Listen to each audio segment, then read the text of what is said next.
धामण साप आहे मित्रांनो, मार्केट यार्डमध्ये आहे बेळगाव.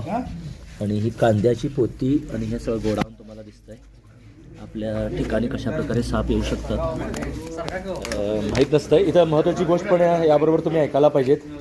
सगळे लोक जमलेत आणि येथे आमचे जे मित्र आहेत दिसालेत, त्यांनी मदत केली. किंवा हमालसुद्धा इथं यायला तयार नव्हते घाबरल्यामुळे. खरं तर ही पोती म्हणजे आम्हाला सगळी काढावं लागली असती. मधून आम्ही पहिल्यांदा काढायला सुरू केलो. इथून ते साप हा घुसला होता आत. आणि साधारण 5 वर्ष वयाचा साप आहे. गोडाऊन आहे, तुम्ही मार्केट यार्डमधला बघू शकता.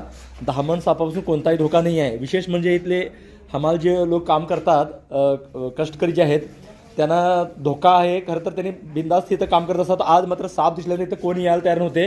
कसं नाव तुमचं? सावंत.